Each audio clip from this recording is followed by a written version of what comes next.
Getting back to what you're here for, though, the review for this episode of Fear the Walking Dead, The Raft. I really don't understand why I'm such a fucking contrarian. It's not even intentional. I, for whatever reason, just really happen to have the opposite opinion of what seems to be the commonly accepted opinion or the popular opinion.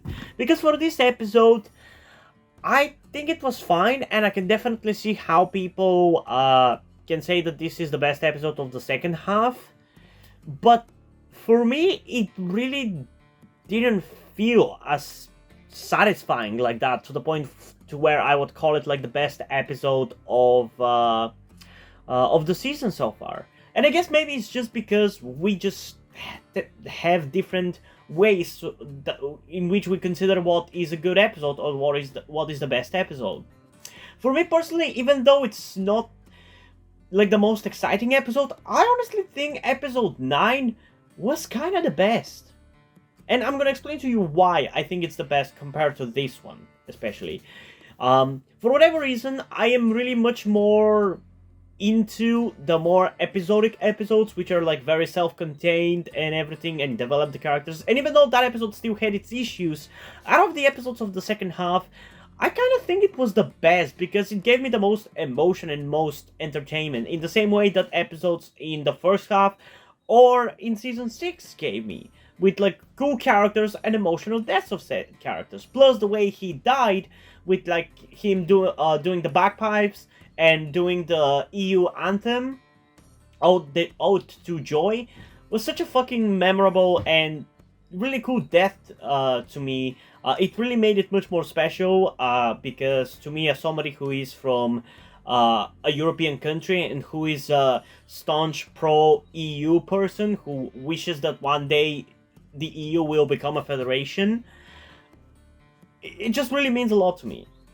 And I like that episode. In comparison, I can definitely see how people enjoy this episode a lot because it focused on more than one character, and it had more than one or two characters, and it had more of the actual main cast being used and doing things with them.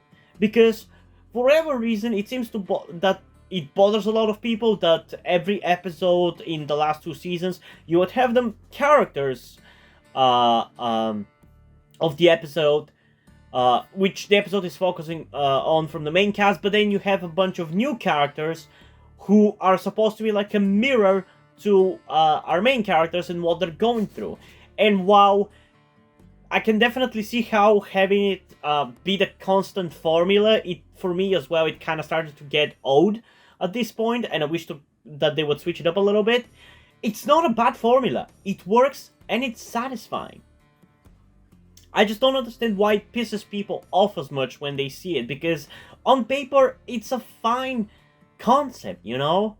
It's a simple and straightforward and easy to play around with. And in this episode, we didn't have that. Kind of, I guess. It was still kind of there, but it was in a more general sense without necessarily introducing new characters. Even though you would think in the beginning with the introduction of a small extra that maybe they were going to be having her as the mirror to the main characters, but that's we didn't have that because we already had all those mirror characters in the first half, so it would have been kind of silly to have it, but we still have that kind of like a mirror to the main characters, because in this episode we learned that Sherry is actually pregnant with Dwight's child, which is really fucking cool. I'm really excited about that, and hopefully we'll actually get to see their child on the show. And in this episode, essentially the mirror to that is Baby Mo. So this is still the same kind of formula, but actually used in a smarter way, where you actually use the existing characters of the show, which is one criticism that I at least agree with people who complained about the second half so far, that they do not use the main cast when they could. I agree with that, because it actually makes for a pretty satisfying story. Instead of just showing a new character, you can just use the existing one. I do want to say, though, I am kind of sick at this point of the constant bickering and switching between the opinions between the characters bickering in the episode, because in this episode you had both Morgan and Alicia and Dwight and Sherry constantly bickering for the same shit and just switching their opinions throughout the episode. And at a certain point it just kind of got old, because at first you had Morgan saying that he cannot leave Grace behind and leave with Baby Mo. Then by the end of the episode he actually goes to do that, but even at the last moment, after deciding that he has to take Baby Mo to safety, he's like, I shouldn't do this, and he has to be convinced. And that's just annoying, because throughout the episode he constantly goes back and forth, and it's kind of annoying. And it's the same with Dwight and Sherry. At one point of the episode, Dwight feels like they will not be able to win against Trump. Then it's and Sherry chastises him for that. Then Dwight thinks that Sherry thinks that they're not gonna be able to win against Trump, and he chastises her for that. And it's just like, why? Can you just pick with what your character's issue is going to be and stick with that at least? It still kind of makes sense, I guess, at the end of the day, because she was worried about the possible child that they would have and what they're gonna do with it. But it was kind of a little annoying throughout the episode to have that constant back and forth. And yeah, this is definitely not the most exciting episode. It felt a little bit kind of fillerish to me, because it didn't really move the story forward. It just kind of spun its wheel a little bit. Which is kind of interesting, because, like I said, it's kind of a contrarian opinion, because everybody's, on the subreddit at least, most people seem to be praising it about how it's like the biggest episode in a while, with like the biggest budget and stuff like that. But I really don't see that. I just see an episode that is kind of filling up a bunch of things before the big fight in episode 14, which is what it essentially is. But yeah, I don't know. I enjoyed it, don't get me wrong. I still think it was fine. It was an enjoyable episode. It's just that this one, I feel like it's both better and worse, if that makes any sense. It's better because it's like a more traditional episode where you have more characters instead of just one bottle episode. One bottle episode with just a few characters. But at the same time, I am enjoying fine the bottle episodes, and I really don't understand the hate that they've gotten in the second half, because again, just like for the first half compared to the season 6, there wasn't really a change in quality, really, or in the way the episodes were made. So I don't understand why people are bothered by how bad the first half of season 7 was, and how bad the second half of season 7 is. I never really got that, you know? That's the thing about this show with these last 2 seasons. Even when it's not good, for lack of a better term, it's still not really offensively bad. It's at best, or at worst, it's boring. It's never really annoying or anything. So yeah, I'm sorry that I'm going to interrupt my review for episode 13, but I just remembered a couple of things that I forgot to talk about for episode 12, so I'm just going to quickly go through it because I don't want to forget them again. One thing that I realized after watching, after I had reviewed the episode already, and another thing which is something that I just forgot to talk about. The first thing which I realized after watching a bunch of reactions to the episode is that there was that one walker who John Dory Sr. was fighting with down in the sewers of the tower, and just as he was picking up the gun and about to shoot a bunch of walkers, that walker straight up punched his arm and made him drop the gun. That was straight up the walker punching his arm, and with the way it was shot, it was definitely intended to be out of the ordinary, because it's not shot in a way where the walker seems like it's just going to bite the arm. No, the walker was straight up going to punch the arm. So I wonder if that has something to do with that. I really wonder. And there are a couple of other interesting hints, which the writers might be giving to us, like in the previous episodes with Daniel. There is one walker, of the walkers that were surrounding the cage, which Arno got locked in, who looked very much like they were wearing a mask. So I really wonder if we might be seeing some Whisperer shit, because that's the only way I can explain that. Because that walker was straight up punching the arm, and I don't know how I missed that when I was watching the episode, but I realized it thanks to Bad Medicine, who are one of my favorite Fear the Walking Dead reaction channels. I've really enjoyed them, and you should definitely check them out. Also, Nogbro Nation and Blind Wave, but they don't do Fear the Walking Dead. They are just for The Walking Dead. And the other thing that I forgot to talk about in relation to episode 12 was that I really liked the rain at the top of the tower. It was a really great aesthetic. It definitely added a lot of atmosphere, but I just forgot to talk about it. So yeah, going back to episode 13, it really gave me some The Walking Dead Season 6 vibes. I feel like it's for obvious reasons, with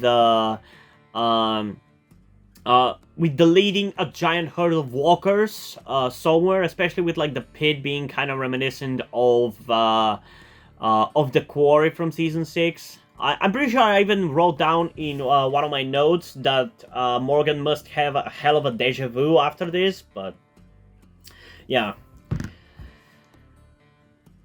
And yeah, I think that pretty much covers everything. I'm curious though, who the hell is letting the walkers out of the pit though? Because we never really get an answer about that. And it's not Arno, because he was the one who told our crew that somebody was letting him out. So it wouldn't make sense for him to be, even though with that truck being in the hole, you would think that it would be him, but it's not him. And it's probably not Strand either. So yeah, I don't know. I'm curious though. I'm really curious. And also it's really surprising that they kind of pushed Morgan away this episode at the end, which I don't really understand that. That kind of came out of nowhere a little bit, I would say. And with the way they did it, it really kind of feels like it's more of a long-term kind of thing rather than just one episode, but there's still some shots of him that we saw in the trailer that we haven't seen in the episode, so I assume he's gonna show up still before the end of the season. He's gotta meet Madison, come on. And also, by the way, I'm sorry about the animal sounds that you might be hearing. It's annoying for me as well, but hopefully it's not too annoying, but there's nothing I can do about it. And it's gonna be something that you're gonna be hearing for a lot of my videos throughout the summer. Although, considering how far ahead I am with recordings, probably the videos that I'm recording right now, that I'm gonna be recording during the summer, you're probably gonna be watching them closer to the fall than during the summer, but we'll see. Shut up! So yeah, I think that's all I have to say about this. So I think we're just gonna go through my notes. Let's see. Man, I've actually written quite a lot at this point since I started doing it. I started doing these note writings with the release of episode 8 of Fear the Walking Dead Season 7, and I've written quite a lot at this point. Look at that. And it's pretty fun to write shit down like this. It's the closest thing, it's the only thing that I can do if I'm not doing a reaction to something, which is gonna be the case for certain shows or movies that I choose to watch on my own and not to react to. Even though, because like I said, I will be doing some more reactions to like movies and TV series outside of the cartoon stuff, but there's still gonna be ones that I'm gonna keep for myself because I don't want everything to be for the content. And shows like The Walking Dead and Doctor Who are gonna be shows that I'm gonna be sticking to watching on my own. So yeah, let's go through my notes. First thing I've written is, man, I love me some Dwight and Sherry.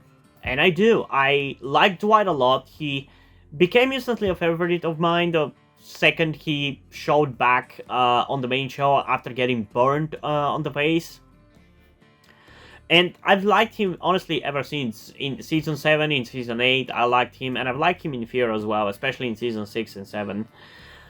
He's been great, and I like his relationship with Cherry. I do wish that we got more of them being happy together, because out of the 3 episodes that they've gotten in the last 2 seasons, well, I guess they've kind of gotten 4 episodes when you think about it, with Dwight getting a decent amount of focus in episode 3 of season 6, and then in episode 5 of season 6, and then in episode 4 of season 7, and episode 13 of season 7. Out of all those episodes, and I think there was also a little bit of focus on them in episode 12 or 14 of season 6 as well. In all of those episodes, all they've done is kind of bicker and be mad at each other instead of just being nice and happy. So hopefully with the coming of their child, they're actually going to be like a working couple and not just fucking fight all the time. The next thing I've written is, please don't bicker like in all of your episodes so far. Literally what I just went over. Next thing I've written is, okay, that's a problem. I don't know what that's in relation to. I think it's probably in relation to the fact that the whole herd that was surrounding Strand's tower followed Morgan, which was a interesting reveal, even though it was kind of dumb the way he was talking about it to, I think it was Dwight and Cherry who he was talking to, because instead of him telling them, I got a big ass herd of walkers right behind me, he kind of dramatically revealed it to them. He first said, like, some walkers were following me. It's more like all of them. Like, it was kind of forced a little bit, but it sounded like cool dialogue, so it's fine in my eyes.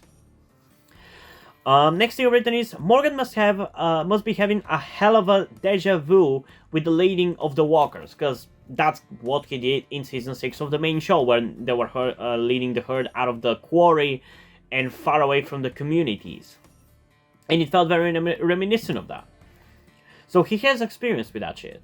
And it's definitely even more interesting because in this one he was the one leading them, while in the other one he was more of like support on the side. So it was also kind of interesting. Next thing I've written is, who the fuck was that in the sub? We never really got an explanation of that. There's that one shot that we even see in the trailer with Luciana walking in the sub and seeing somebody. And she talks on the walkie afterwards, but the way they made it, showed it in the trailer made it look like she was like seeing somebody, like seeing a ghost or whatever. But it didn't really come off necessarily like that in the episode. It barely even registered as if Luciana saw anything.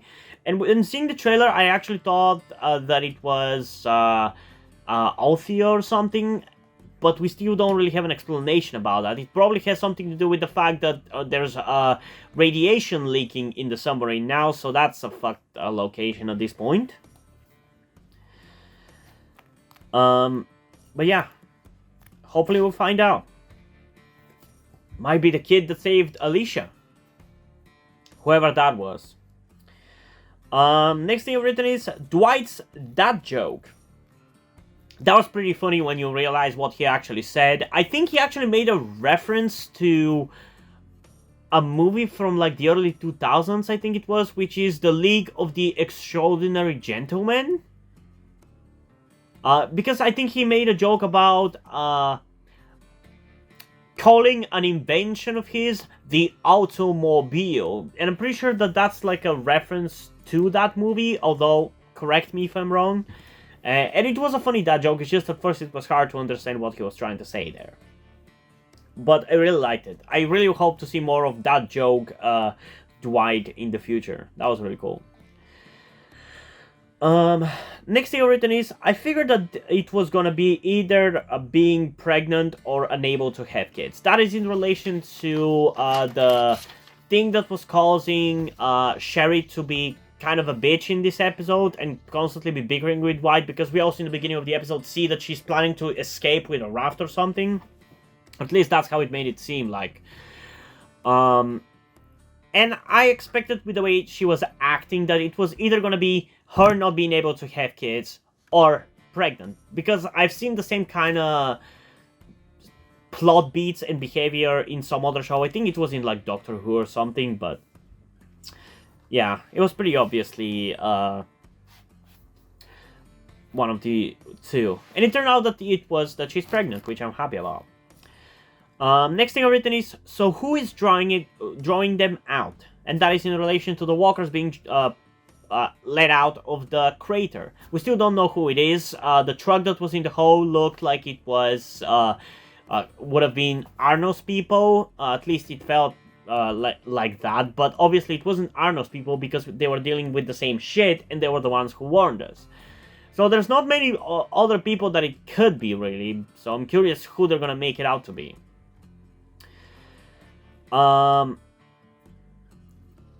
Next thing I've written is, man, the writers of the show really have no concept of subtlety, even when the story is good. And I think I've written this in relation to what they're doing with Wes's character right now. Because on paper, what Wes is doing in relation to him, the reason why he decided to join Strand and be on Strand's side, makes sense. He decided to join Strand because Morgan and friends claim to be the good guys and have the morally high ground, and yet they manipulate Daniel, who has mental issues, into believing that his daughter, who is dead, is at Strand's tower. So they're using him and using his disability to help them defeat Strand.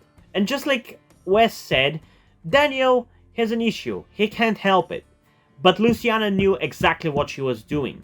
So she's not morally good, because she's using Daniel for that. And the reason why he prefers to be with Strand, even though Strand is outright evil, or at least he's fine with doing bad shit, is because he doesn't claim to be a good guy. He doesn't claim to have the moral high ground. And Wes at least accepts the fact that he's honest about who he is, while Morgan and friends and Luciana are not. So that makes sense. I believe that. I buy that thought process. The issue is the writers of this show cannot handle subtlety. They just cannot. If you actually write it in a more subtle way, or in a more morally grey way, it's fine. It's actually a pretty enjoyable way to take the character. It's an interesting way to take a character. But with the way they write him, they make him out to be too much of a stereotypical asshole. Because now he's on the bad guy side, so he's now monologues like a bad guy. And he rages like a bad guy. And I specifically think I wrote this in relation to when Dwight and Sherry are in the bunker that Teddy locked Alicia in, because they were leading the walkers from the pit there. And when the alarm in the bunker goes on, Wes angrily reacts like a fucking bad guy boss. And that's what kind of pissed me off about that, because it doesn't feel like Wes. That doesn't feel like something Wes would do. Just because he's a bad guy doesn't mean he has to become stereotypically evil like that, you know? So that's kind of the issue. That's one criticism that I would agree with other people, that the writers cannot handle subtlety. Even when they do good stuff, they still are using a sledgehammer to hammer a nail into the hole. Next thing I've written is, she's fired up. I like that. And that is in relation to when Sherry and Dwight actually found out that Sherry is pregnant, because she wasn't ready to check the pregnancy test before that. And once she found out that she was pregnant, and after talking to Dwight, she got much more happier and energetic and started digging out the hole so they could actually escape from the tunnel. And I really like that. I would love to see more of that kind of Sherry. Next thing I've written is, can everybody stop flip-flopping with their arguments? Which I already talked about in the beginning of the review, but it just really kept bothering me because throughout the whole episodes, we would constantly have the same kind of arguments between the same characters. We had Dwight and Sherry bickering for the same stuff again and again and again and again, and Morgan and Alicia bickering for the same stuff again and again and again and again, constantly flip-flopping with their arguments. I was wrong, you were right. You were wrong, I was right. It just kind of started to get old at a certain point, and the flip-flopping pissed me off. Especially at the end, because Morgan was like, I can't leave Grace behind. I'm gonna leave Grace behind. Are you sure that leaving Grace behind is the right thing? I should stay. Pick and stick with it, goddammit. And the last thing that I've written is, imagine if Morgan is just gone after this episode, and he shows up in the final season of the main show. That would be ballsy. That would honestly be really ballsy to remove him from Fear the Walking Dead and now have him show up in the next couple of episodes of the main show. That would be kind of insane, but it's probably not gonna happen. But it's still a cool concept, in my opinion. But yeah, that's pretty much all I've written in relation to this episode. Overall, I think it was pretty good. I definitely enjoyed it, but it felt a little bit like it was kind of spinning its wheels. So there's that. In terms of a rating, I think I'd probably go somewhere between an 8.4 and an 8.9 out of 10. And keep in mind, these ratings are in relation to Fear the Walking Dead, and especially post-season 4 Fear the Walking Dead, not necessarily it as a whole or the universe as a whole. So don't be outraged just because my ratings might seem high, but for Fear the Walking Dead, this was a pretty decent episode, you know? But yeah, what did you guys think about this episode? Comment your thoughts down below and let's have a discussion about it. And also, before we end this video, I just want to give a huge shout out to my currently one patron on Patreon, Deadpool. Thank you for your support, I really appreciate it. It really means a lot to me that you have decided to support me, have continued to support me for such a long time. I hope you continue to enjoy my content and continue to support me going forward. Thank you very much. And now, before we end this video, I just want to talk about something to you guys very quickly. Which some of you may or may have not noticed before or know about me, that being the fact that I am trans. And yes, this may come as shocking to some of you because I don't really flaunt it that much on my channel, or at least I feel like I don't. Outside of like my K-pop reactions, which is where I feel like the most comfortable being myself like this. And yeah, I am in fact trans. I'm not necessarily full-on male to female, but I heavily want to transition to being pretty female. I do consider myself more non-binary though, or maybe gender fluid would be the best descriptor as well, because I do have occasional moments where I feel fine being like just a normal guy, but most of the time, like right now, I do feel very dysphoric. And that's why I'm asking you guys for any help that you can give me, because my situation right now, I don't really see any way outside of you guys' help. Because, and this is gonna be kept short and concise, I live with my parents. They're never going to accept me as a trans person. They just never will. And as a matter of fact, back when I started the YouTube channel, I was actually kind of slightly starting my transition back then, with like starting to grow out my hair.